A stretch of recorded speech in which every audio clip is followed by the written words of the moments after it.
Hello and welcome to Law and Order SVU here on FANVERSATION. I am Yael Tygiel. I am joined by my amazing panel. Welcome, Felicia Michelle. Hello. Hello. Hello. And Taylor Gates is also here. Hello. Hello, everybody. I'm so excited. This is season 23, episode 22, a final call at Forlini's bar. Before we jump into this episode, we want to inform you of a hotline if you need help. This is the RAINN Hotline. Please reach out to them if you are in a situation that needs their help. The number is 1-800-656-4673. 1-800-656-4673. Taylor, that is backwards. What does that say? Oh, no, I thought it was gonna, I don't know how it works. Whatever. I made two because I was like, how does it go when the camera's up there? Okay, well, it spells hope. It was the right way. I did one backwards, literally just in case, because I can't figure out. Holy crap. Everybody. I didn't know how much effort did you put into that. Finale, you think I'm not going to be prepared? Taylor put in the most effort. That is ridiculous, and I appreciate it. To let you know that 4673 spells hope. I let you know every way. Multiverse of Madness every way. She just did it so I would beat her to her madness. She only did so I would beat her to her madness. This is how mad I've driven Taylor at this point. Taylor, I'm so sorry, but it is so funny. I love this. I won. I won the last one of the season, so I'm not mad. Like, I did what I came to do. So if you haven't caught on to what we do here on our show, we take a serious thing like a hotline and how to reach out for help. Sorry. And make ridiculous jokes about it. It's not a joke, it's a challenge. So consider this your content warning, as this episode very much deals with a serious issue of domestic violence. We will say things that are not necessarily the best. Yep, that's how I'm going to call it. I'm going to say some shit and I can feel it. Also, we swear on this podcast, so be prepared for that. Before we jump... What? No, we fucking don't.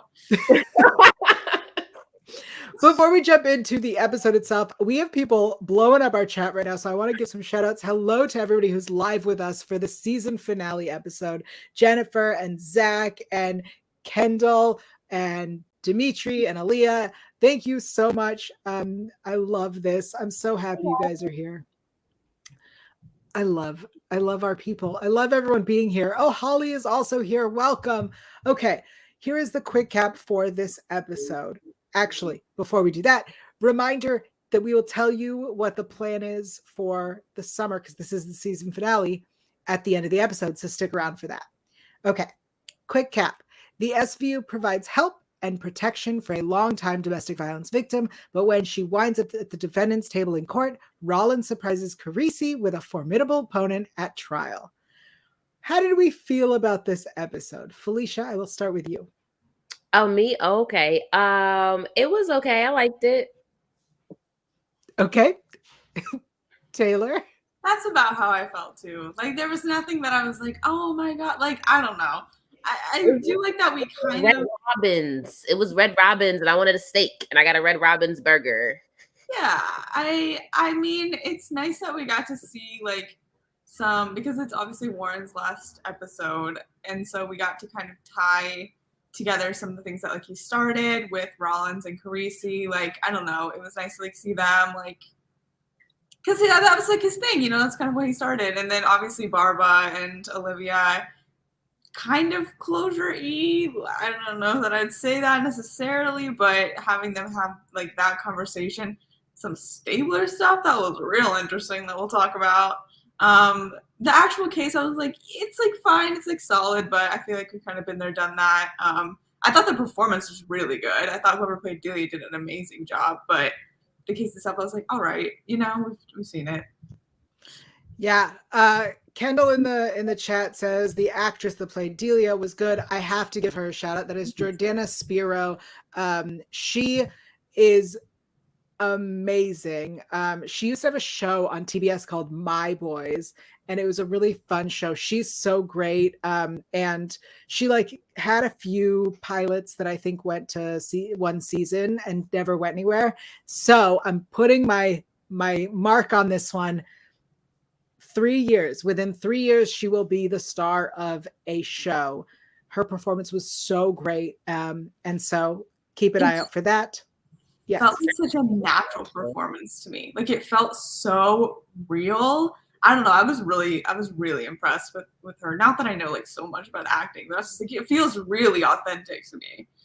Well, yeah, because she is like, I know we always look for like the twist in the story, but her acting was really the twist, because it was like, wait a minute, is she really like, what's her mental competency in this situation? Like I wondered, I literally in my notes, I was like, developmental delay, gone girl, or like actually traumatized. Like those are the 3 options, because like her performance was so good. I was like, I'm not really sure. I can't really read her character. Yeah. As someone who's seen her in a completely different performance, this was wild to me. This is because she was in like was it comedy? It was a comedy, but also it was like a TBS show before they did original. So like it wasn't great. I liked it, but it like was not a great show. So to see her be so good was just mind blowing. A lot of people in the chat are saying, Aaliyah says, I liked it. It didn't feel like a finale. A lot of people are agreeing that it did not feel like a finale. I agree. I will say, bringing in Dr. Lindstrom again, we haven't seen him in forever. And I will say, somehow, he did not seem creepy this time. What? Okay. Yes, he did. What do you mean? No, that was all right. Therapize, whatever. Go to therapy. That is weird. Their relationship is kind of weird. It's giving, I know what your actual issues are, and I'm playing on them a little bit. Like the whole like dad thing. He does some weird stuff to me. Like the stuff he says as a therapist, if you have actually been in therapy, or you like, and I'm saying this, and maybe you're in therapy and you don't know you have a shitty therapist. They're not supposed to like tell you about your life. They're supposed to give you a space for you to like get a linear thought and train for you to figure out your life. They're a lens, not like a steering wheel. That's weird, you know? And I feel like he just is, I don't know, just maybe it's the score that they use behind it. Maybe it's the music. I don't know, the lighting or something, but it's creepy. A lot of things creep me out this episode, actually. Like a lot. Interesting. Yeah, I want to talk about them so bad. Do you want to talk about, can I talk about them? Yeah, let's we'll talk about Delia's case in a bit. Let's talk about the people we want to talk about. Thank you. You're welcome. Carisi and Rollins. Stop it.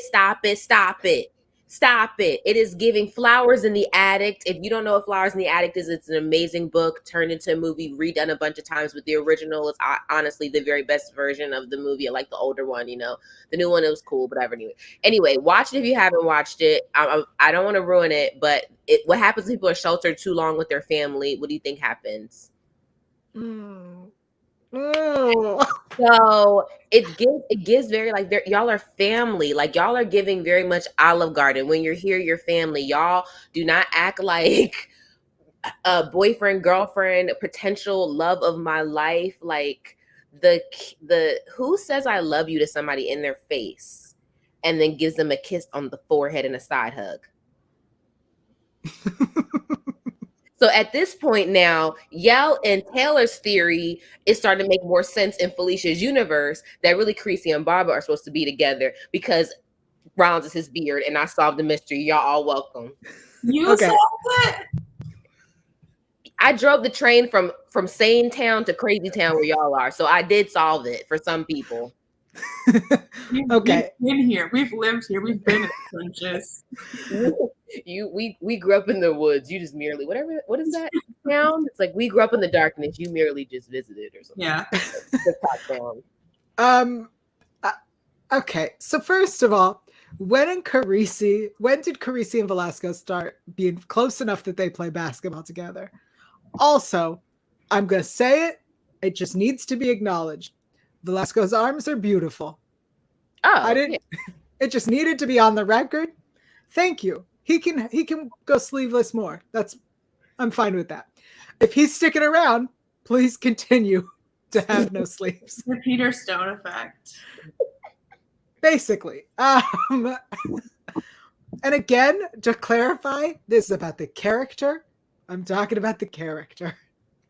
Velasco, the character. I'm sure Octavio Pisano is great. I'm sure he's wonderful. You know what my favorite part was? The fact that this is going a little off, but we're talking about romance. I love that we got the little Phoebe shout out when Finn was playing his little video game. Right. She exists.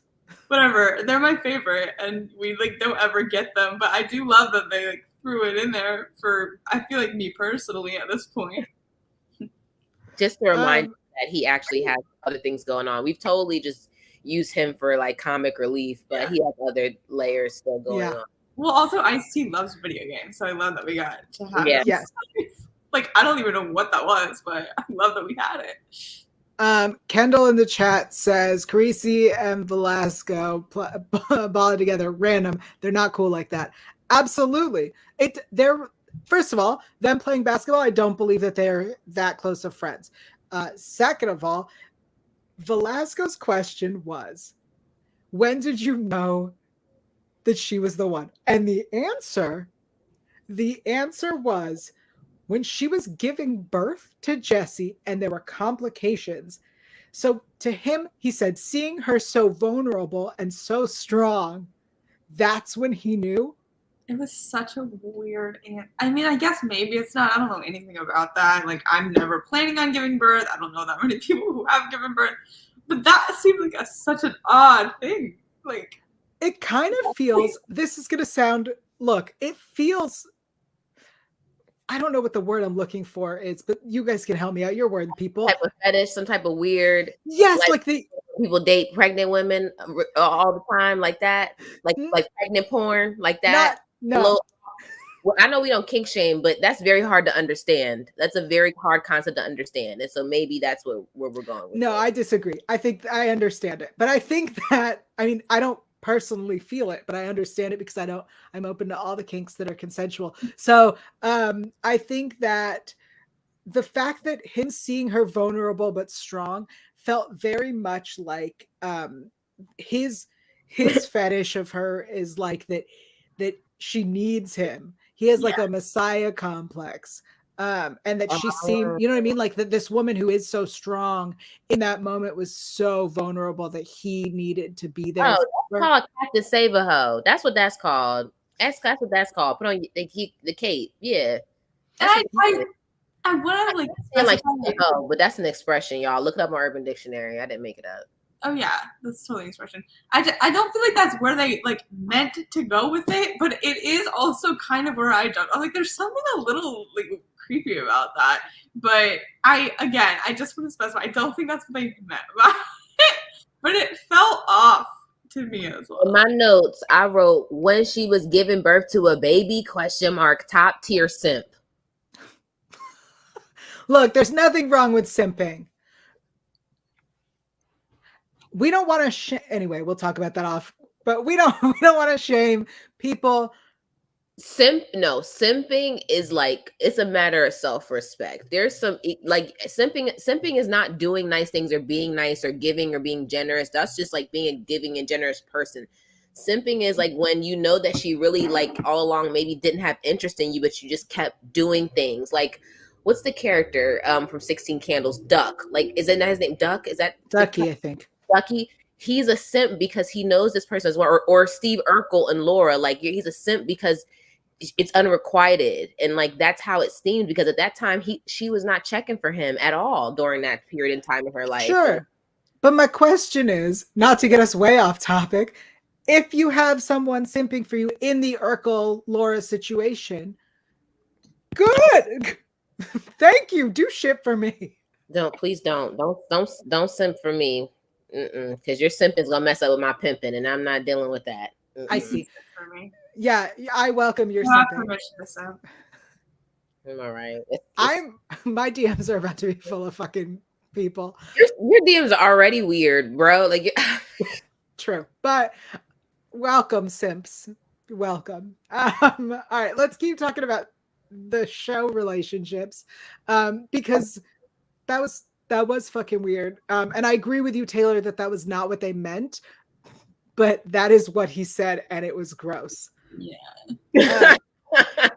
Because anyway, so and then okay, so if I understood this episode correctly, the order of events was Carisi knows she's the one and is in love with her and is ready. He's telling Velasco how beautiful it was when she needed him. And then he got mad at her for calling Barba, and that never got resolved. And in the end, he felt relieved that the case went the way that it did, and he is happy that she loves him and he loves her. So like the fact that she called Barba never got resolved. His anger about it never got dealt with. It just happened. Yes, that's the order of events. SIMP. What does that spell? Carisi. That's what I mean when I say simping is not great, because look, now his feelings just get put to the side, and like Barba is somebody like he like look up to, grew up kind of under, like he acts like, you know, he has like a daddy look, kind of a little complex with him a little bit, like, you know, and now he's going against him, and now it's like, you brought him in here to go against me, like why, like you didn't say anything, and the fact that like he doesn't even have the wherewithal within himself to say like, that was really fucked up, like I really don't, that kind of hurt, like, but just I'm mad at you and I walked away, like I don't know, it was weird. Aaliyah in the chat says, I was like, Carisi, babe. I hope I read that the way you intended it. That great. Also, Jennifer says, true Yael, they brought up some interesting conflict if they'd addressed it. Yeah, they did. That would have been really nice. Can I add, this is another reason why that relationship is not believable. That is another reason why the relationship is just not believable. No relationship goes this far in television, not have any fights. You haven't had any disagreements. Nothing has happened. What they did? Barely. But it's a drama. It's a primetime drama. Have a blowout or something. Then like do some romantic gesture. I don't know. Like dim a light in the station. I'm not sure, but it's I don't know. It's giving a little free form, and I'd like a little bit more 50 Shades. It's not really like sexy between them. It's just weird. I get what you mean. I appreciate that clarification. I love why her first hole was getting ripped to her second hole. I guess you don't really care about sexy. Zach says, I never thought of Greasy being a simp. I love that. I have to bring this up. So we've talked about Carisi and Rollins. We've talked about Carisi and Velasco. We need to talk about Carisi and Barba. And I have something wonderful. Robin, our listener and viewer, Robin from Australia, sent me a message, and I would like to read it for us all on the air. So Robin never gets to watch us live because they're in Australia, but I had to participate in your challenge to find lines where Barba and Carisi are flirting. So here you go. When Carisi said objection and Barba replied to anything specific or my cross-examination in general, that is 100% them flirting. Cause for speculation, does that work for you? Then they looked at each other. Look, there was a moment I almost recorded to bring where I was like, I know you can't see it, but he's winking at him. I see it. It's there. I mean, listen, they were really fun to see go head to head, and I kind of wish we would have gotten to dig in more. Like, I know we technically had that before, but I was like not into that case, and I was more into this one. And so it was fun. It's like fun to see two powerful. There's more. Okay, cool. There's so much more from Robin. When Carisi said, I know Mr. Barba loves the sound of his own voice, but could you please ask him to stop testifying himself? When Carisi called Barba Raphael. When Barba said, I've already written my closing arguments, he gave Carisi a flirty look. Look, you did not read too much into it, Robin. We all saw it. That ship is sailing. Period. That's a hell of a twist. Well, he's clearly not in love with Amanda, so at this point, we can just literally, it could just be anybody. It could be anybody. But it's Barba. It's there, guys. It's sexy. It could be anybody. It could be a roll of paper towels. We'll probably have more chemistry than those two together. Which really says something, because both, it's not their acting, they're both amazing actors. It's that their characters really don't go together like in that way. Like, y'all haven't built that up enough to make that a thing that's believable. It's not the acting. They're great actors. They're phenomenal actors.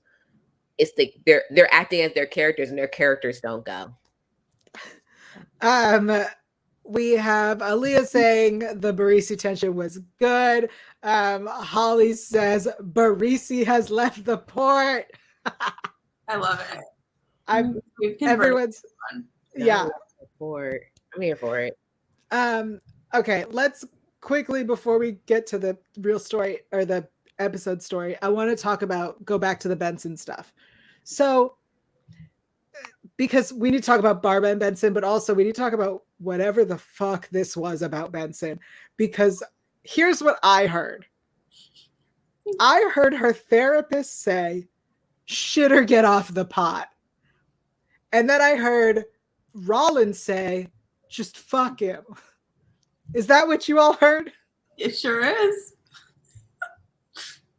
About Stabler. About Stabler. I'm not confused. I didn't hear that. I thought with the Rollins thing that she was kind of more so really just kind of convince us that the Creasy thing, it really works. Sometimes when they get on, they talk about them, I get distracted. And then what was the other example? I didn't. Oh, Dr. Lindstrom basically said. There very much was like, no, just do it, or just do it, or don't. He said, see if there's more there or move on, which I translated to shit or get off the pot. Yeah. And Rollins was like, I what you said. I just didn't hear that, love. I understood what you said. I didn't hear that in the Rollins part. It was like advice from her mom about Carisi that she was applying. Amanda's mom's probably the last person I'm paying attention to give solid advice on this show. Right.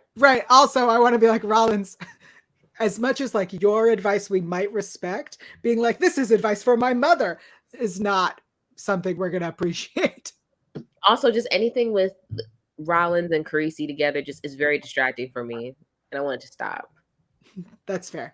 I don't know that it almost felt like, and I'm saying this as a viewer who knows what's happening, like the show is at the end of the season and that the showrunner is leaving. It almost felt like a showrunner going, whoever takes over next season, just fucking decide. Don't drag this out.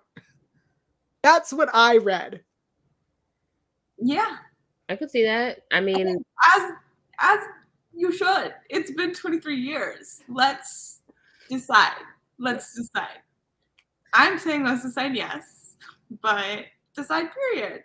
Here's the thing. If they're going to keep coexisting, I don't see them not doing something together. I don't see that happening.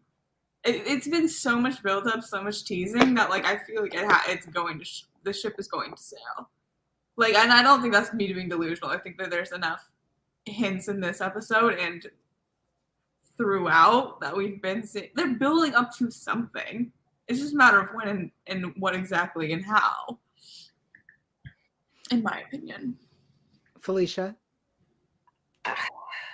I don't know. I think that's like that's the worm on the hook for everybody. And if they do that, then they have to bring two worworlds together. Because they're already doing that, though. I know, and I don't want that. I don't want them to keep. I don't want to, because when we keep crossing over, it just gets blurred. It's just one show when we keep doing that, and I don't want us to keep doing that. There's a little crossover that they did in the Mothership. I watched it. We'll talk about it. But I let that man go. Honestly, I love messy love.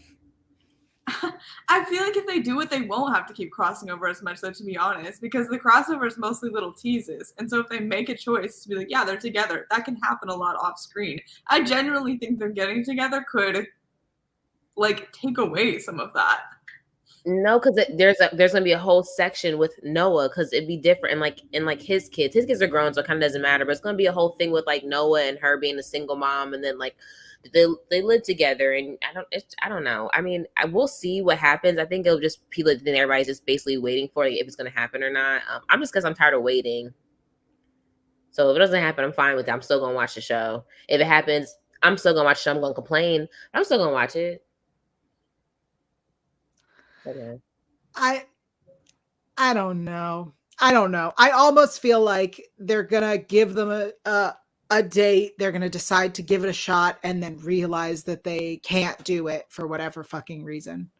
They are the Bobby and Whitney of primetime drama. Like, they are Bobby and Whitney, like very talented individually, very amazing personalities, interesting and amazing chemistry together, kind of toxic, kind of fucking toxic, iconic, but toxic. And that's and it's like when Bobby and Whitney weren't together, I said that's actually probably the best thing for both of them. Like, it can be iconic, but I think it's gonna be super toxic. So I'm good. I'm good on it. Just stay over organized crime, and we'll stay in our precincts, you know. So in Dr. Lindstrom's therapy session, he says Session. What? Hypnotist session. Sure. He basically was like, everyone else is dating, why aren't you? Which feels like such an old school like mentality. He was like, everything in your life you're so happy about, and she's like, I feel great, I have all this great fulfilling shit, but I'm still feeling anxiety. And then he's like, maybe it's because you're single, which is like the most ass backwards what year is this bullshit I've ever heard. But sure, like, he's an old man, I get it. Get some dick in your life. You're a happy girl, get some dick. That's all. That'll be great. Like, no, it will not be. That's terrible advice for happiness. I feel like that kind of like underplayed how, because I liked that scene personally when it started out and she was talking about how she should be happy, but she's still feeling anxious. She's still feeling sad. I feel like that's a really relatable feeling too. And I think that it was nice to sort of end like Warren's arc with that, because she's been through a lot on his watch. And I think that it's nice, but she's been through a lot in good and bad ways. I think obviously like the Noah storyline, William Lewis, whatever. But I don't know. I kind of liked how it was like, yeah, she's happy, she has things, but like she's still struggling with things. And so I really like that we had that conversation. And I like am a little bit disappointed that it was like, yeah, get it. Like, everyone's in a long-term relationship. I'm like, that's not the point. Like, that's not the point at all. Like, it's so much more than that. So I like that we had the conversation. I'm a little mad that like diverted to that. Exactly. He says, you know, you have a happy life. And you ask, you know, what you talked about, what you want and what you need, and now it's what you deserve. And like, I understand that we're asking why she's still unhappy, why she's still anxious. I get that. But I think a good therapist would try to remind her that like she has a great support system. She has family, right? She has a fulfilling job that not only matters to the world, matters to her. She's at the top of the pyramid, right? She is captain. She has a wonderful child who is thriving, who could have been a sociopath had that storyline been gone, and it would have been great too, but he didn't. And we have like a much nicer storyline for that. So like, it just feels weird that instead of being like, let's count your blessings, it's like, okay, so now let's focus on, as Felicia said, getting a dick in you. I mean, I agree with that. Like, I would have liked that, but I also would have liked, like, healing is so not linear, and I feel like that could have been mentioned too. Like, she's dealt with so much stuff. Like, it's not going to be solved with that. Like, she obviously still has trauma. Of course, her job is fulfilling, but it takes a heavy toll even after a couple of decades, like, doing it. So I kind of wish we would have brought that too up, that it's not all going to be magically fixed because these things are fixed. Like, you've still been through stuff, and like, I don't know, it could have been a nice chance to mention like mental health and like open that conversation up too. But it's interesting because it's a concept that a lot of people like. I'm even coming to the realization that we got it wrong with that, is that everyone looks like, oh, once you have these things, they do like a kind of like a checklist of things you have in life, and then that's supposed to equate like your happiness. I actually just did a podcast, High Thoughts, where I literally just talked about this. And she was like, what do you think about, what are your last words? And I was like, I don't know. I feel like there's no destination. And that's like literally how I feel. There's no place you're going to be in life. There's no accolade. I have a bunch of stuff on my checklist. I have a ton of goals, but no matter how many of those goals I check off, the experience is really through my journey. And like Taylor said, like healing is not linear, because there could be something that happened to you a decade ago and you've been fine for like the last 5 years, and then something triggers you and then like you're not good again, right? Like just understanding that, yes, you've been through a lot, you've achieved a lot, but you can still be unhappy about things. You can still have discontent, like just a checklist of accolades and I guess whatever people deem successful is and does not equate happiness. I mean, look at some of the most famous. Robin fucking Williams killed himself. Okay, Robin Williams, who made so many people laugh, brought so many people joy, who was so successful, no one would have ever saw that. So you really cannot judge on the outside what somebody's level of happiness should be on their inside, and that's also why he's a shitty therapist. I totally, you're both making really excellent points. I totally agree. Aaliyah says, it was kind of weird. Honestly, Olivia needs to work on herself without a man, perhaps. And I will say this. She has worked on herself. I think she has done the work for so long. I would have actually liked him to say, like, you know what? Now might be time. Now that you have worked on yourself, maybe it is time to consider, looking for dating. But instead it was like, shit or get off the pot with Elliot. You know what I mean? Like it would have been interesting to see him say that, but I understand what you were saying about linear. Go talk. I got a question. And this, I guess, is for you, Yael, because Taylor doesn't watch it. You watch Organized Crime. I do. Is anyone talking to Elliot about Liz? Because why do y'all keep talking to Liz about Elliot? God damn. Like, does anyone ever talk, like, besides, like, did you check on Liv or have you talked to Liv? Y'all pressure her so much to be in a relationship. She was always the one kind of wanting him. Like, why can't the roles be reversed? Maybe that's why I can't get with the ship, because I just feel like it's just the imbalance of it all. Like no one does anyone talk to him about that? Again, I don't watch Organized Crime, so I'm not sure if they even mention it to him or even bring her up, but like, I don't know, so much like, girl, it's on you. No, it's not. It's on him too. Yeah, on that show they don't, because it's a lot about, hey, remember when your wife died? So it's a lot less of that. But I was thinking when Taylor was talking about how died. Yeah, that's what that story's about. So when Taylor mentioned the idea of them dating, it seemed, I was thinking about it and I was like, that will play on his show for sure, because his kids are there. And if you recall, when Kathleen was going through, before they diagnosed her as bipolar, she had suggested that they slept together. And so I'm sure that like it would come into play storyline wise, or at least I would hope that a writer who has seen all of SVU and understands his family dynamic would bring that line up and tie it into the story. I'm just saying. I mean, Dickie said it too. Also true. Your partner detective. Hello.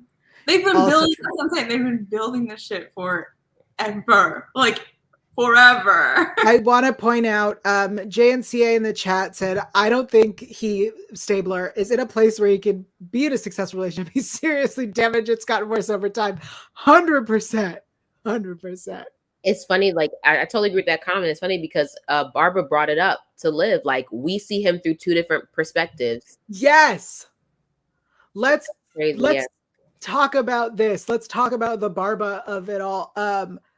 Okay. I appreciate the explanation as to why she felt betrayed. I appreciate that it was in there twice. It was clarified. She felt betrayed because she asked him not to defend Wheatley, and he did. Thank you to the writers. I see it. I acknowledge it. I heard you this time. And I love the way that this played out. Because at the end, I see it. I see their relationship. They're estranged siblings. That's what this is. They are estranged siblings. They missed each other. He loves her unconditionally, like a brother. And there's no way they're getting together. Yeah, I've never sensed that between them personally. I know there's a lot of shippers out there, which like good for you. Like I'm not gonna tell you not to do that. Like I don't know, I ship some shit that people don't agree with, but here's the thing. Like maybe unpopular opinion, but I didn't feel like this was so impactful for me because he hasn't like been around. We haven't like felt the tension like between them because he was there for the Wheatley stuff, which like a lot of people on SVU like who don't watch OC don't really, I don't think, understand the magnitude of that. So it's really hard to tie that with this Barba stuff when you're only a fan of the show. And he hasn't been around really since then to like see them like not talking and like icing each other out. So like it didn't like hit as hard for me, I think, because of that. I mean, I think it was an important conversation to have, especially people who are sort of keeping tabs on these two, but I had kind of forgotten about that, to be honest. And so then all this happened, I was like, oh, I guess there was drama and like unresolved stuff, but because it wasn't really brought up before this so much, it kind of didn't have as much like oomph behind it for me. I totally get that. That's a really good point. I'd hoped that my description of what happens on the other show impacted enough, but I guess not. I guess it's garbage. Well, you know what I mean? That was like, wasn't that like over like December or something? Like that was a while ago. So, yeah, for us to like, or for people who don't watch, every, or watch that show or invest in that show, like, I think you just can't understand the layers of it. And there's emotional layers of it that that nuance is lost on us, So, but they always had a close relationship though. Like when he was a series regular, they were very close. They were and even when they bumped heads, they still always kind of circled back around. They never really had bad blood from what I can remember with each other. They always had a great relationship. Once they realized they were on the same side, once they saw button heads, they really clicked and they were really in sync. Mm-hmm. So I that whole I miss you thing, it was a little awkward because I was like, wait a minute, that's like strange. So I saw what people were saying like about like a ship. But then when Yael like kind of explained her perspective on it, I was like, oh yeah, that does seem more like siblings because there's a strong desire to want to forgive, but a hurt that's just like too large to do it. And I really wish I understood that hurt a little bit more, but I don't because I don't watch organized crime. But I think it breaks down a little bit for us. That's great. Yeah. So I think from what we have heard in this episode, the hurt is he defended the man who killed Stabler's wife. Gotcha. So Wheatley's, and it was the murder trial of the murder. It was the trial of the murder. Yeah, right? I watched the first couple episodes, so I'm familiar with him setting it up, but I didn't know that she asked him not to. Like I wouldn't know. Yeah. So she said not to defend him, and then he said, I'm going to do it and I'm going to protect you and I'm going to go easy on you when you're on the stand. And she did not feel that he went easy on her, but also she didn't want him to be the one doing it. So that's a lot though. That's actually, if you think about it, it does really speak to the relationship because if you know that you're going to do something that's going to upset somebody you care about, but you know that you're doing it for their greater good, that's a huge responsibility emotionally to take on, to know like I'm about to do something that's going to really, really piss you off, but I swear I'm doing it for what I feel like is your greater good. Okay. It's literally, if you all recall, the crossover with Chicago, where it's what's her face's brother. His name was Teddy. Hold on, I'm telling you the SVU episode. Teddy, he was a runaway who then became a prostitute, and he did child porn. Yeah. Okay. Well, did he like grow up in this and like he like help? Okay. Yeah. They found. Yeah. So they found him. They were looking for him. And then they used him to find this other boy who was live streaming. Olivia went undercover with the head of Chicago's police. Yes, she went undercover as the mom of her undercover cases, as the mom of the. I don't know. I'm gonna be so honest. I don't remember a single Chicago crossover. Okay. It just went. But no, this was good because that little boy was like super famous in child pornography. Am I getting this right? He was like that. Like they identified him by the room. Like they were able to find the other young. No. It was the room was. The different episode. The room was nondescript, and they were looking for a little boy who was chained up, and they needed to find him before he was assaulted.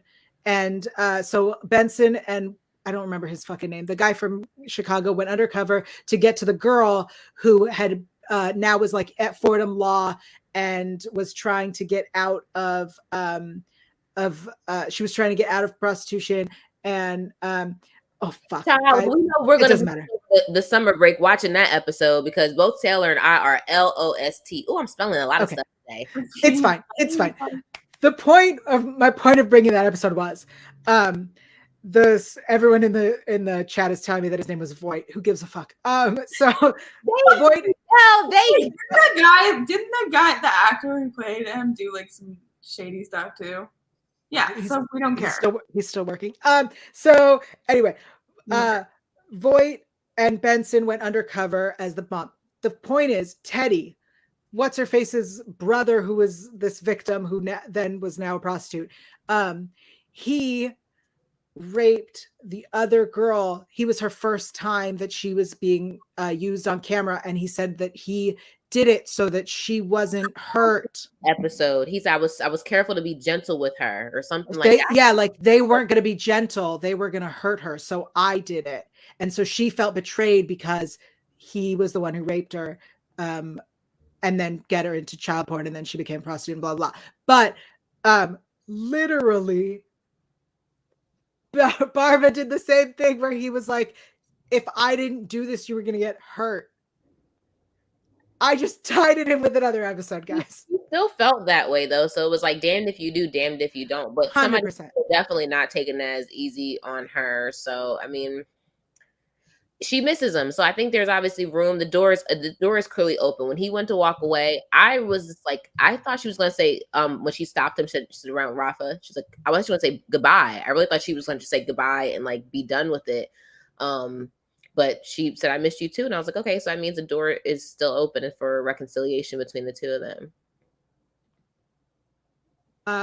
I hope that we see that. We'll talk more about what we hope. Yeah. Let's talk about the case of the episode. Let me get to my notes. Yeah. Anyone remember part 33? The like absolute worst episode? That's not true. Not the worst. Season 3 was kind of cool because it was all in like one location. I was kind of into it. What was the story of part 33? I don't really remember. I remember the novelty of it being in one location. I thought was cool. Well, the plot of part 33 is the woman who murdered her abusive husband and then was on trial for that murder. And it was a question of whether she just murdered him or if she was actually abused.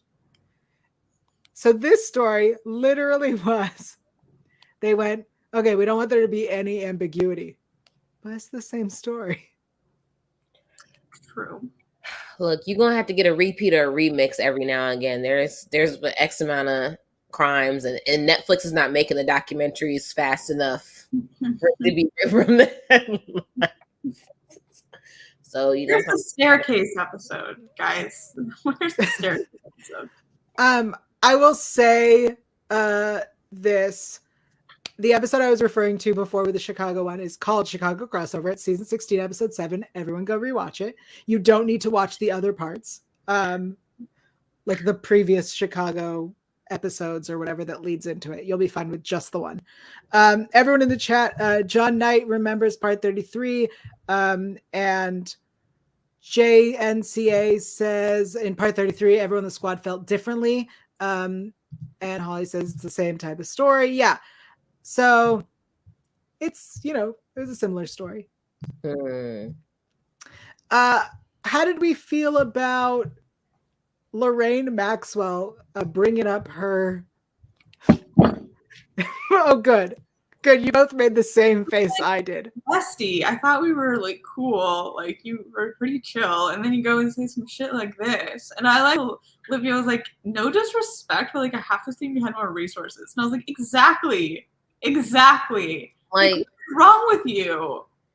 At first you were giving me like, like RBG vibes. And I was like, yes. Cause like you've probably been fighting the fight. Like you're getting like your Jane Fonda on, but like in the courtroom, like fighting the good fight, even though like you're towards the end of the road, more years behind you than in front of you. But no, bitch, that was foul. Like that was really some foul ass shit. Like I couldn't believe that. Cause it literally blew my mind. But then I was like, you know what? this kind of happens with people who are seemingly like kind of activist until it becomes like they make it interpersonal, and then that's the lens that they look through, right? Like that's their perspective. Funny that Barbara talks about like this is my point of view, this is our lens. So that's her lens, is that I was able to survive all this and I didn't do that, and that's my lens on it. But it's crazy because we know you to fight for victims, primarily for women, so it's just really strange for you to not have the experience and the knowledge and the self-awareness to not put it through your own personal lens. Like, if I mean, y'all both got knocked up beside the washer and the dryer. Yeah, you did, but you have a degree and you have colleagues and you have a career. Maybe you have those things. You have the mental wherewithal. This woman is clearly, like, I literally wrote Delia. That's how she said her name. She came onto the episode. Crazy, like not crazy, but just in a really fucked up mental state. And so it's just like not the same. Not cool. Maybe you should have killed your abusive husband. I'm just saying. I wouldn't have blamed you personally. There's certain food poisonings you can do, and like it's out of their system like really quickly. So you just go on to Google. You have the resources. Maybe you should have murdered him. Maybe he could have took a nasty fall. The Clea Duvall episode. Ooh.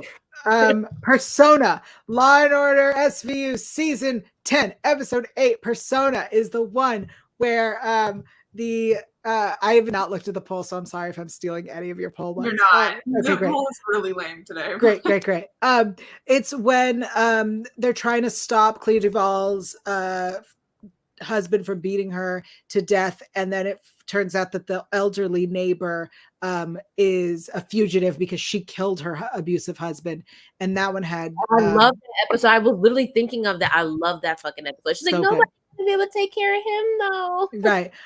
Honestly, this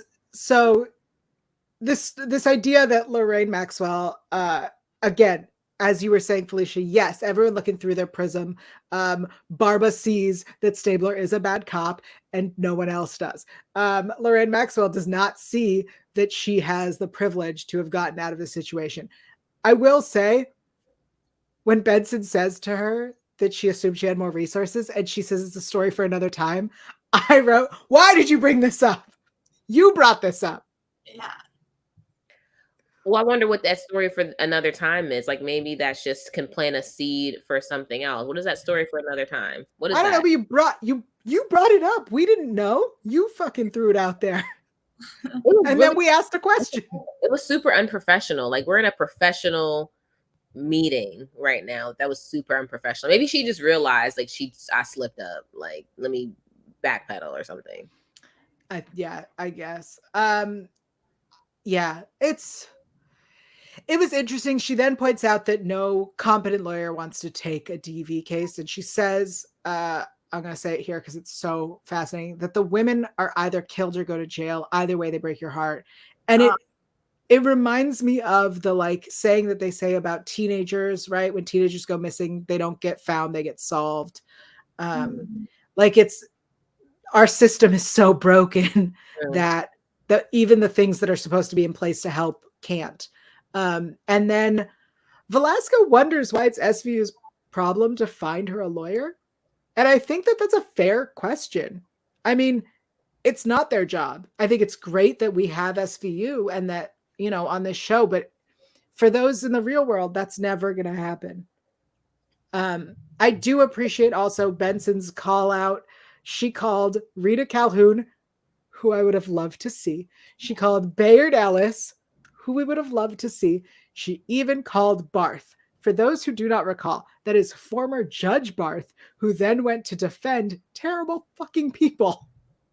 Left the bench to defend terrible fucking people. That would have been so interesting to see someone who's usually working against us work with us. I would have liked that.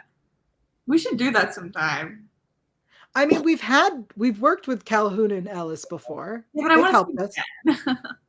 Oh, I agree. I love that. Holly in the chat says Barth over Barba. Ouch. Yeah, the fact that she was willing to call Barth over Barba. Woo! Former judge, though. Like, she's got some clout. That's true. That is true. There was a part when Delia was being questioned on the stand, and Carisi sounded like a fucking Buchanan in this scene, right? Like the way he came at her. Buchanan to work with us. That would have been so fucking wild. Give that to me. Season 24, give that to me. We knew that. That is fuck wild. But he was pulling a Buchanan, and he says, did he have a weapon in his hands? And I can't believe the line, his hands are the weapon, did not come out of her mouth. I was thinking the same thing. I was ready for that, and it didn't come. And I was like, missed opportunity. Well, she didn't suffer 50 blows to the head, you guys. She might not be snappy with the one-liners. So that might be because we're all hosting. Taylor's a writer, so that's why we're all snappy with the one-liners. But she's been knocked upside. I told you to wash her in the dryer. She can't think. But that's the thing. Crazy. Her breakdown was crazy. But that's the thing, is that when Barba asked her how many times she'd been hit, she said, do you mean with the bat or with his fist or my head slammed against the wall? Crazy. So, like, girl, you know that he uses his fist. Those are the weapons. Did he have a weapon? Yes. His hands are weapons. Yeah. Ali in the chat says Carisi wasn't holding his punches this episode. Kendall says no one's calling Buchanan. What if they had to, is what I'm saying. That would be so funny. Yes, exactly. Jennifer's into it. Okay. Need it. Jennifer's into that. Yeah. Ooh. Holly says, yes, Carisi was taking on the role of sleazy defense attorney. He really was.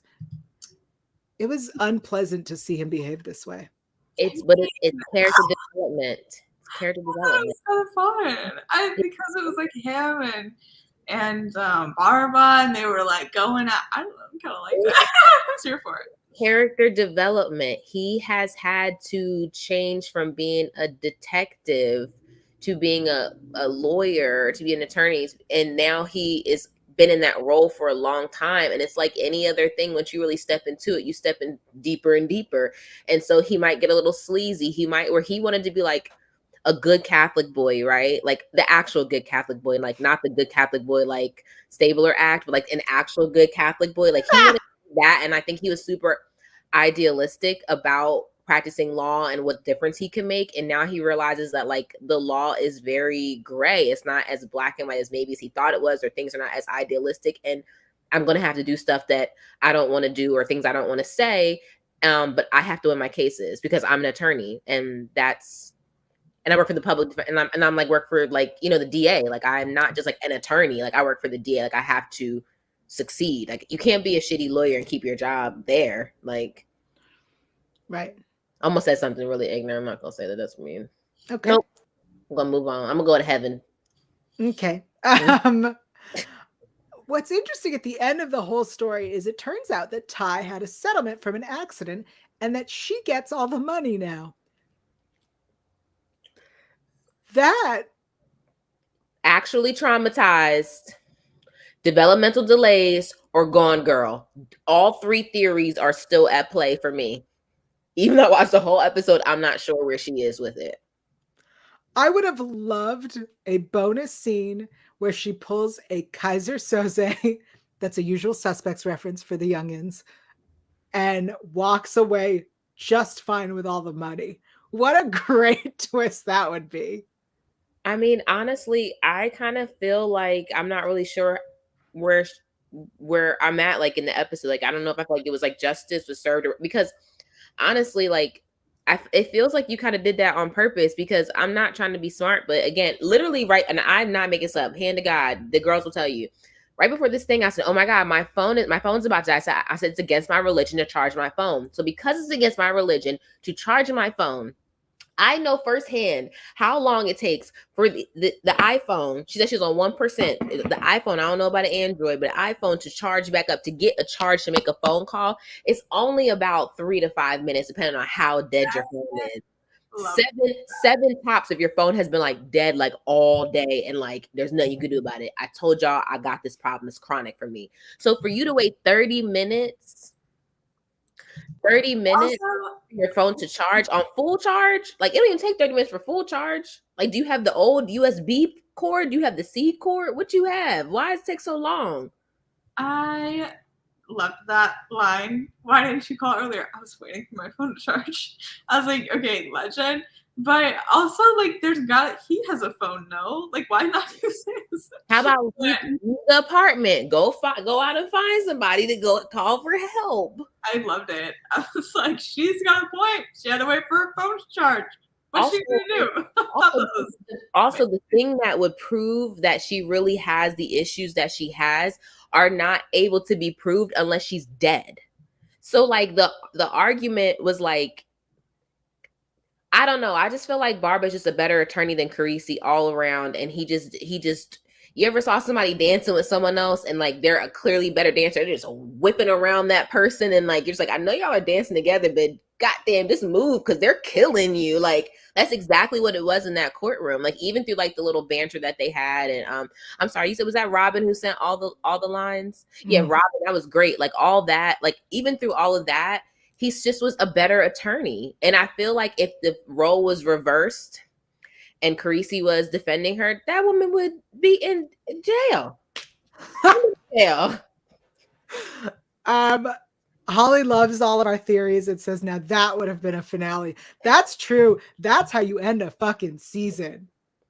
I mean, look, I know this is SVU and like we are all about, or we are supposed to be all about the victims getting justice and whatnot. But I would have the victim. We're just, you cannot be 100% sure. I will also say, I think it could have been done in a way where she knew that he was going to always get away with it because he did. And so she was like, fuck it, I'm doing this. Because he was a bad guy. Because we have had episodes like that. And, you know, double jeopardy applies. So they can't try her for his murder. Yeah, that's what I'm saying. I feel like we can have it both ways where she, like, is a victim and it shouldn't have happened. But, like, okay, play it to your advantage. Like, I love that for you. And no one blames you. And no one blames you. She's definitely a victim, but she's definitely guilty of this crime. Like, she's a victim, but she definitely did that. Like, she did that. And I feel like it was with some type of intent. Like, maybe, like, not completely 100% thought out, but like even when she did say, she's like, I just felt like if he turned around, he was gonna kill me. So like there's some awareness of the level of danger that you're in, and I kind of get it. Like we saw her in the beginning of the episode, and like, we'll change your locks, and she's on the phone with her super, like, you're supposed to come and change my locks, and as soon as he yells at her, she's like, oh, I'm sorry, you come whenever you can. So like really the psychology of this person really has been abused, and like they actually are trying to get away. I feel like she was willing to get arrested to get away from him. So I do think that she was just that scared of him. The fact that he had got out again, she's like, it's just going to happen again. And again, she's still a victim, but I don't think like she innocently killed him. Your phone's on 1%. Like Chris said, you could stop at a bodega and get another charger. Yeah, all good points, everybody. Everyone's making great points today. But she did a great job, though. Yes, I want to give some more actor shout outs because we can. Derek Phillips, who played Ty, did really great at we really didn't like you. We didn't really like you, Derek. You did a great job. You sucked. I hated you. Our favorite Dr. Lindstrom. That's Bill Irwin still, for those who missed it. He looked like a magician to me. I'll say this. He is on the show Legion, which used to exist. He did great there, and he was not creepy there, and I don't know why he's creepy on this show. I don't know what it is. A magician. Like if he put him on a show where he had like magical powers, I would definitely believe that. Like, let's see, who else do we need to shout out? We just had a lot of amazing people in this episode. Betty Buckley has been Lorraine Maxwell all season, and honestly, I was thinking about this on this episode, and I was like, I wonder if next showrunner will keep her. I hope so. I like Don't like her, because every time we like somebody, they leave, and when we don't like them, they stay. And we got to watch them. Ask stupid questions like, "Why are we helping victims?" Representation in court. All right, let's move on to best lines. I have 2. I have 4. Oh, we read a bunch. We did a bunch of lines. So I think I have 3. all right, I'm gonna start. Let's see which ones you guys got. Okay. Come on, man! I shot the guy like 6 times in the head. Die, man. It's good. And mine are both Finn. I'm not gonna say murder is okay, but if anybody had it coming. Period. Okay, you have mine too, but the one when he was doing the game, he's like, "Let's go, headshots, baby." All right, you deserve happiness, Olivia Benson. Hmm. From what I saw, he was pulling his punches. Carisi being a dick. Had the one about murder. Let's see. Why you feel more anger to me than you do towards Stabler? I said, that's a good question. I'm going to write that down. Love that whole exchange, by the way. Just the whole exchange was amazing. But that's way too much dialogue for me to bring up in our line. So I just asked that one pivotal question he asked her. Why are you so mad at me? You're not mad at him.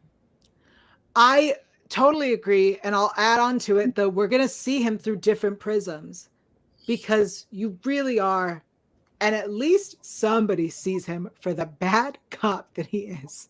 He called out her dad, like her issues and stuff, like with like her daddy issues. Like, you have these issues, and so why you're able to see him like this. But I grew up being bullied, so I recognize a bully, and I was just like, damn. And I think I kind of forgot about his backstory because, you know, obviously, like when we first met him, he is very like much so white passing. So until like we learned more about his like cultural background and like his socioeconomical background, like we didn't know any of those things. Like I kind of forgot that about his initial story because I mean it's been a while obviously since he's been a series regular, but I was like, oh yeah, he really did have it super rough like growing up and really was picked on. And this was a whole episode. There was a storyline around this, even like with one of his former like childhood friends. And I was like, oh my God, yeah. So he really does see Stabler through this lens that he's a shitty cop and kind of a shitty person who doesn't deserve Olivia's love. And I think that was what he was saying. So even the therapist said, you deserve, you know, get what you deserve, Olivia Benson. Or I don't know if maybe that was even Stabler, because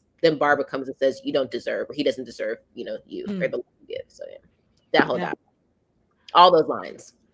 Taylor, what you got? The Order of Protection doesn't have a carve out for rebooting Wi-Fi. That's the whole Wi-Fi. It was so good. Home Sweet Ratty Airbnb.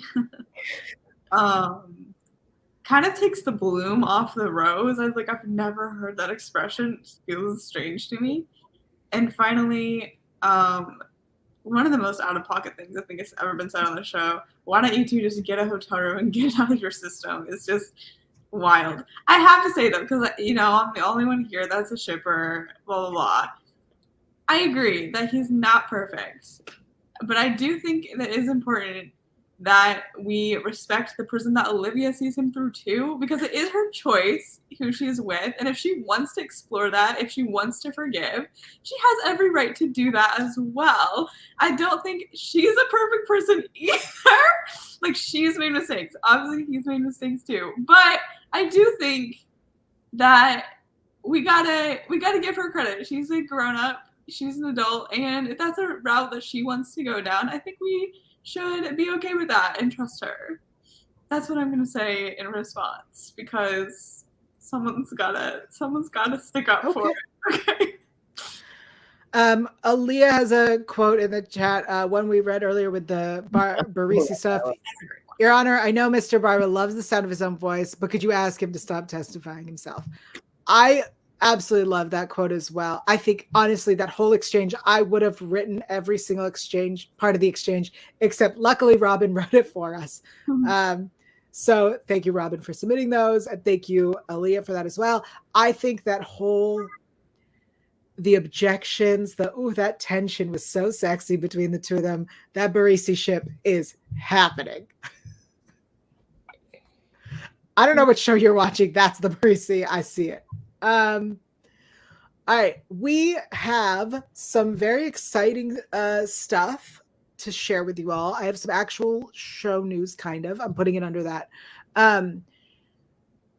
Warren Light shared a couple Easter eggs from this episode.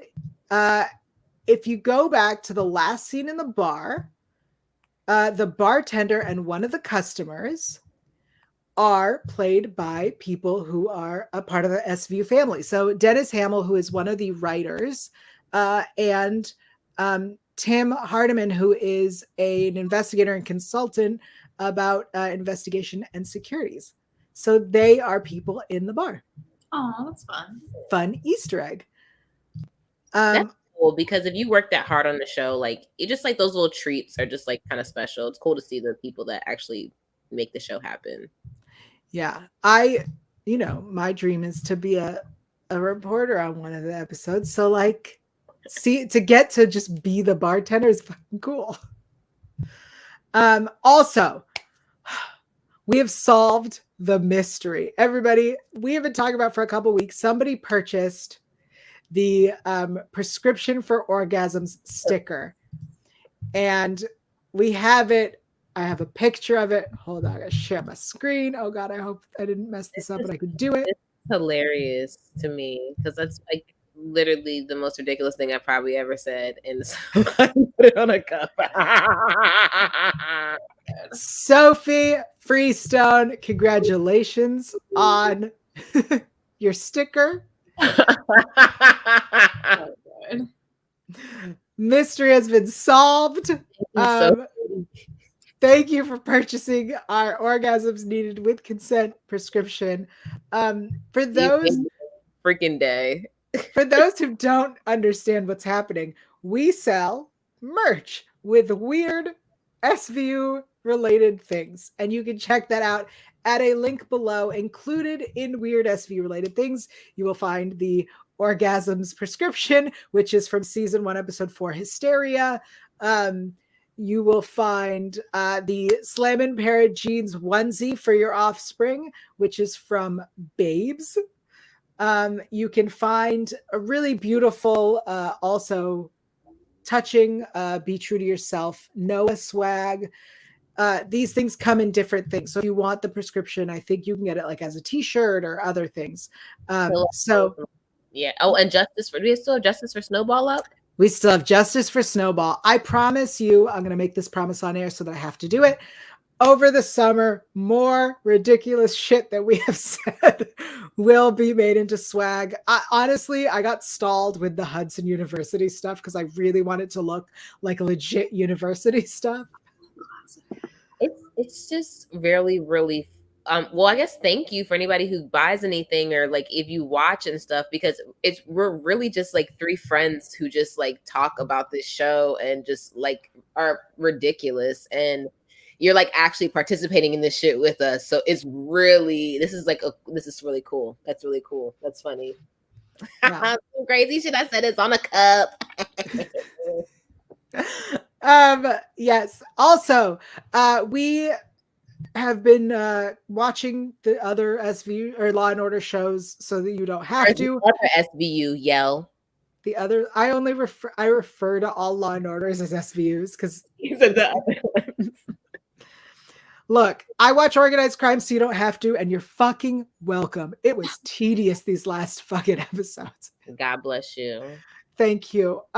Nothing related to the show happened. Don't even worry about it. Felicia, what happened on the mothership?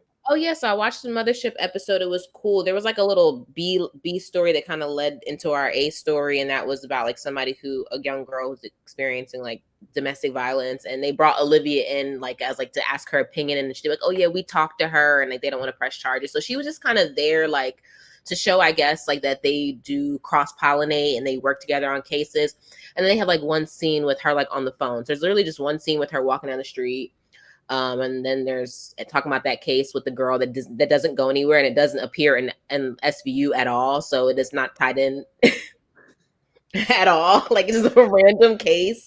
because I watched the Mothership first, and then I watched Law and Order, and I watched Law and Order again before we do our show, or SVU again before we do our show, and I was like, oh wait, let me try to find the connection. So I was like, let me watch. I'm like, am I missing it? And I was like, this shit doesn't connect at all. This is like a loose end just in the breeze. So she's just on there, being, amazing Mariska, and coming to like, bring that energy into one of the other franchises. But the Mothership is cool. I'm having a good time watching it. I can see why it sparked so many iterations of it. But it's good so far. It's good. It's not better than SVU, obviously, but it's good. That was the season finale. And it was okay. Great. Thank you for doing that. We appreciate you watching that. My job is way easier than yours, love. You've got the whoo. Sounds like it. Fucking sounds like it. Ugh, what a mess. I'm not watching any of this. I do our poll, okay? That's my heavy lifting. Well, since we have no new reviews on iTunes or anything, let's get to the poll. Yes. Okay. So last week, can someone please just write a review? Golly, please. We keep asking, please. Tell us what we can do better. I don't know. $0. It costs $0. It takes 30 seconds. You could even roast us, and we would never care. We would laugh. It'll be great. Just write anything. Write your favorite food. I don't care, but just make sure you. To clarify, we are asking you to write a review on iTunes. We do appreciate your YouTube comments as well. There was such a great one last week. Go on. It was wonderful. For polls, we asked you guys last week what your favorite priest episode was, because we have so many of them. In first place is Unholiest Alliance. I don't know why I just went first place first. Oh well, my brain's not working today. Whatever. Ooh, the winner, we're announcing the first, is Unholiest Alliance, season 17, episode 18. In second place, Silence, season 3, episode 23. In third place, Confess Your Sins to Be Free, 14.3%. And then Other was in last place, but there are some good others. Yael said in the comments, Presumed Guilty, season 14, episode 10. And Sin, season 8, episode 17. All good choices. Lots of good priest episodes. And so this week, I just wanted to keep it simple because it was the season finale. Did you guys like this episode? Right now, we have Loved It is in first place with 60%. Liked It is in second place with 40%. And then no one has voted, it was okay, or did not enjoy it yet. But we'll see if that changes. I want to know if there's anyone who was just like, but it sounds like people really liked it so far. So 60% said they loved it. 60%, but it was. I mean, this has only been up for like an hour, so it could change. We'll tell you where to find that in a bit. We still have a little bit more of the show to get through. We have What Did We Learn? Anybody have anything quick? Nope. No. All right. That's fine. That's okay. We're skipping that because I have a new segment just for today, and it is called Dear Season 24 Writers. I want to know from my co-hosts what threads you would like unraveled, connected, or completed in the next season. For example, we set up this whole fucking thing with McGrath being a piece of shit. At the top of the season, they were like, here's McGrath. He's a piece of shit. He's in charge. Oh, he's going to butt head with Olivia. And he butts heads. And he butts heads. And he's like, wait a second. I'm a piece of shit. I should be a little better. And he gets a little better. And then he disappears. By the way, he was also in the Mothership episode. And he was kind of still a piece of shit. He was there. Where was that story going? Season 24 writers, please. Wrap that shit up. Get rid of him or promote him or have him murdered. I don't give a shit. Just wrap it up somehow. Oh, a nice scandal would be cool. Yes. We literally teased that, like, I think he abused his daughter or he was about to or something. TV call at home for his daughter, something like that. Yeah. So then and then what, guys? Where did that go? Yeah. Aaliyah says, yeah, where did that plot line go? Okay. Any other plot lines, like why Velasco is still part of the team? I was about to say, if y'all just did a whoop whoop crossover, like y'all like the crossover, cross him over onto organized crime and let him be over there, and maybe I don't know, maybe if you wanna like Salt Bay him into SVU from time to time, pepper him in, maybe. But he is a better CI than anything else. Whenever his character is not being his character and he's undercover, Yes. he just needs to go over there. And I think he maybe would be a better fit on that show. Or even actually, now that I watched the Mothership, I think he could actually be a good fit over there because there's so many of the OGs and there's not really a lot of new people on that show. Like where it's like, that's why we watch it. We watch it for the OGs, but like he'd be brand spanking new and super young. Like the age difference would be bigger than like the rest of the squad or whatever. So he might actually be a better fit over there. I'll still watch it. He may be better over there. I think that's great. Audrey in the chat says, no, I like OC. We don't want him there. Yeah, that's fair. Take him on the Mothership. This is given very much Forrest Gump. You can't sit here. Seats taken.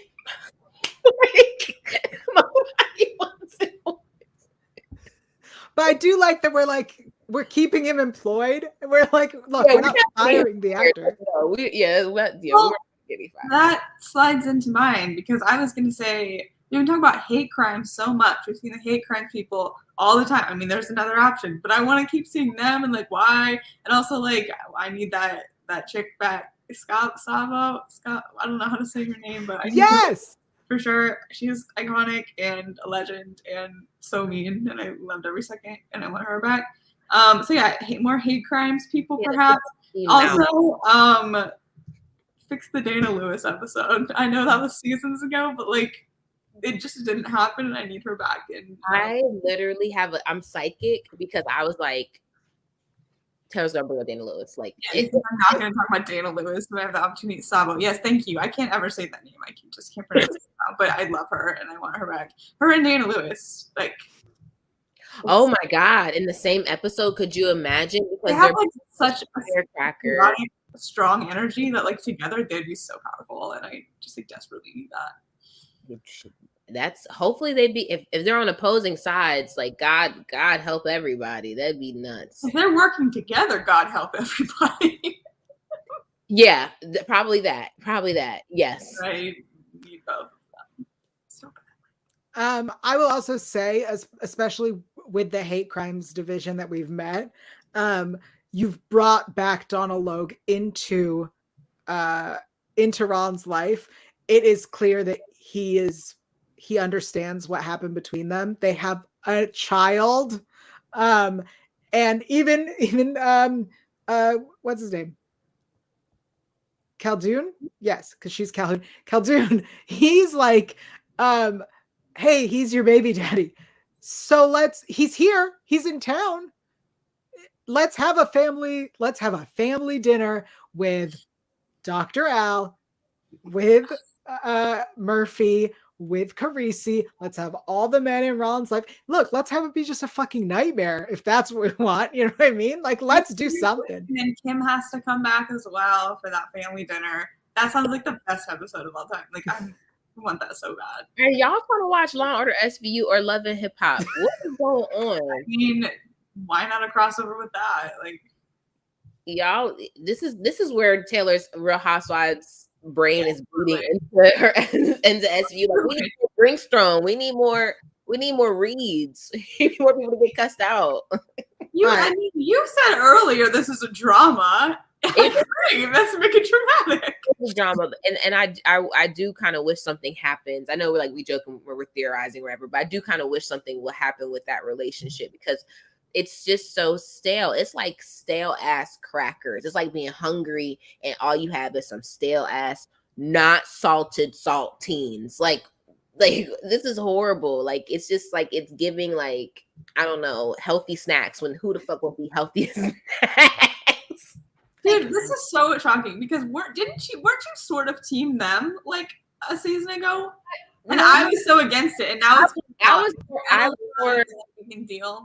was more rooting for it before it actually happened, because obviously you can in my brain I thought, oh well, her family will kind of be complete, and maybe that's like some patriarchal bullshit thinking, but like I thought, oh, the family will be complete, or at least she'll have a partner, right? And like raising her kids, and it kind of seemed like a natural fit because he got more damn chemistry with them kids than he did with her. he's like a dad to them already. So it just kind of was like, oh, maybe this will like flow into it. And sometimes for some women who have children, how a man interacts with their kids can make them have more, feelings for him, more romantic feelings for him, and see him as like a partner. And I just don't see it there. Like it just didn't connect right. It's like trying to fit a square peg into a round hole, and you can take that however you want. But it's just not working. So maybe something will happen to either like kind of force them to be together more. Because even her apology to him was so weak. It's just like someone's getting taken for granted. Like there's something wrong in this relationship. Like the footing's not equal. So I don't know. I'm a team more him and Nikki than anything else. Bring Nikki back. Here's what I think I've realized about him. He is like the problem. No. He is, neither of them are there's no problem. They just, as you said, square peg, round hole. He is like a romance, traditional, like leading man type of character. Whereas Rollins is the messy, passionate whirlwind, goes for the bad boys, wrong guy. And the issue that I think I'm having is when they're together, neither one is adapting to the other or like changing the other. So they just don't work. It just doesn't make sense. Like what she wants, and I think would be interesting to see her, is like a sexy, passionate bad boy, wrong for her, inappropriate, like all of that. Yeah. And then he wants the white picket fence, 2.5 kids and a dog. Like it just, and them together, you don't see her being like, oh my God, I do want this. I do want this family unit. She's still that like, but what if he has a motorcycle? You know what I mean? It's the plot to Grease 2. You're literally talking and I'm like, this is the plot to Grease 2. And I'm like, I want to see OOL. R-I-D-E. Who the fuck watched Grease 2? Michelle Pfeiffer was that. Say that. I'm literally going to leave because I love Grease 2. Really good. And I have a shirt that says Michelle Pfeiffer and Grease 2. I'm not kidding out. We are beefing now and we're not friends.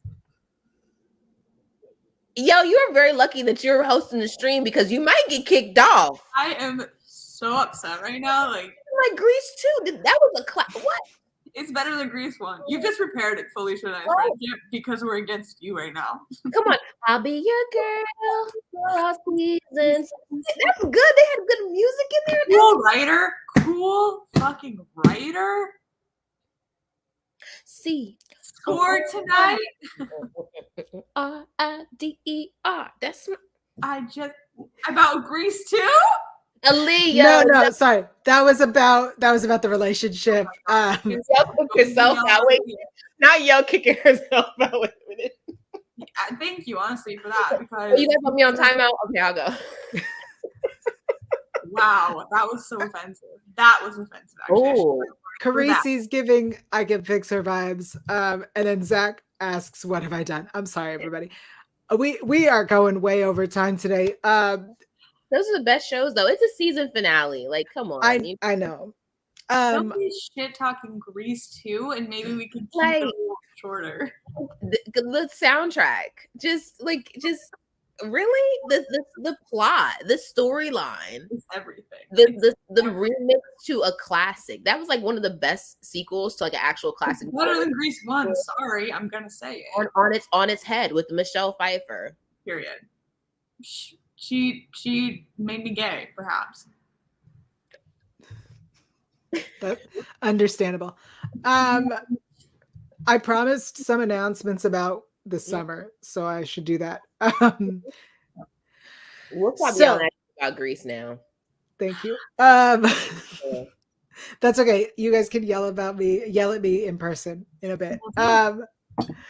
So everybody, this is the season finale. And while I hope to do a special next week, there's no guarantee that will happen. So here's what I recommend for all of our viewers and listeners. Make sure that you have subscribed on YouTube or Spotify or iTunes, if that is where you listen. if you listen somewhere else, subscribe there, because every episode that we do gets posted on Spotify, iTunes, and is available on our YouTube channel. Also, you can follow all of us on social, and we'll tell you where to find that in a bit, because we will promote any specials / I will promote it and tag them, and they will reshare it in their Insta stories. So make sure you're keeping an eye out in case we do any specials. We're going to take a summer hiatus, but it will probably not be the whole summer, because we still have previous seasons that we haven't covered, and I think it would be really fun to do that. So basically, my advice is to subscribe so you don't miss when new episodes drop, and make sure you're following us on social, because we will announce when we're doing it, because it is very fun to have a live chat. It is very fun to have wonderful people agreeing with Taylor and Felicia that I am the worst. So thank you to everyone who's here. Before we... I need to wear a leather jacket when I see you today. Like, we're going to learn these songs. You're going to get this together, yo. Shit. Before we go, let me give some shout outs to people who are live in our chat. Excuse me, you didn't say what we learned. I know we skipped it. Oh. Did you have something you learned? Yeah, that you don't have good taste in movies. Hell yeah. Okay, move on. I'm glad we asked. Jennifer, Zach, Kendall, Dimitri, Aaliyah, Holly, scrolling.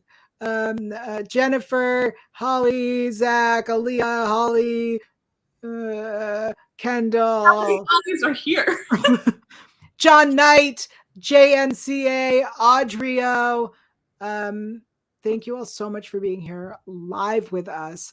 Oh, Leonard. There's a Leonard who says, is Will here? Olivia and Barbara's relationship wasn't the real topic of the episode. The real topic is a phenomenal job. The actress did her character story. 100%. I'm stuck on their profile picture though. Like, that's what I'm looking at right now. Their profile picture is fuck you. Yeah.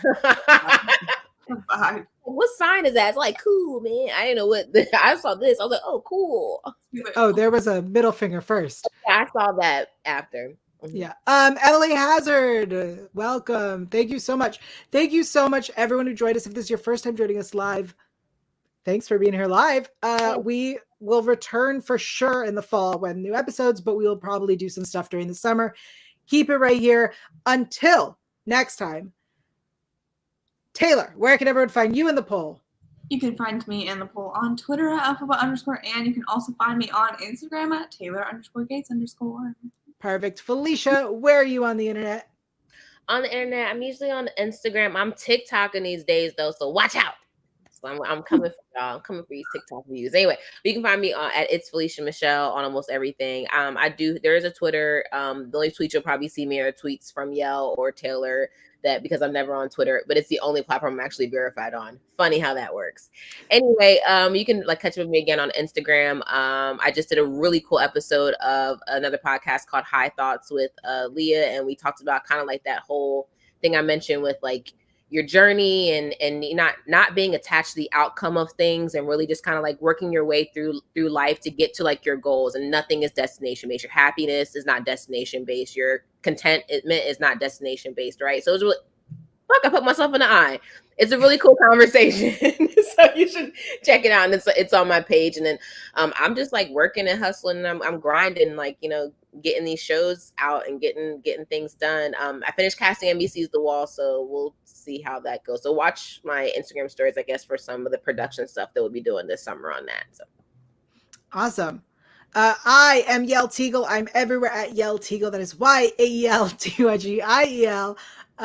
You can find me on Twitter and Instagram. I have a TikTok. I do not use it, but I will try to. I don't know. At some point, it seems I will be watching Grease 2. We'll see how that comes into play. I'm also on Twitch, apparently, so follow me there. Really, I would love for you to follow and subscribe to this podcast, and make sure you take care of yourselves. Buy yourself some merch if you want to. But really, everybody take care of yourself. Reach out to RAINN if you need it. Again, their number is 1-800-656-4673. 1-800-656-4673. Taylor wants you to know that it spells hope. We hope that you had fun with us this season. We'll definitely be back. I hope the next showrunner pays attention to the history of the show. And it would also be nice if they pay attention to us. I was gonna wait. I was like, what are you about to say? Because I thought you were gonna say like just make us the official podcast. Because like I'm just saying, I feel like that would just be the step in the best direction. Based on the shit we say, I think they legally couldn't. Oh, you might be right. We're not made for TV. We're not made for this is not a made for TV podcast. This one isn't. This thing. Beep, beep, beep, beep, beep, beep, beep. Like they talking in Morse code. No, these bitches be cussing. Yeah, this one is not made to be the official, but if you're looking for an official one, hit me up. I'll tell you where to find stuff. I think that's it. Thank you, everybody. We love you so much. I feel like I'm saying goodbye forever, but we're definitely not. That's it. Bye. Bye.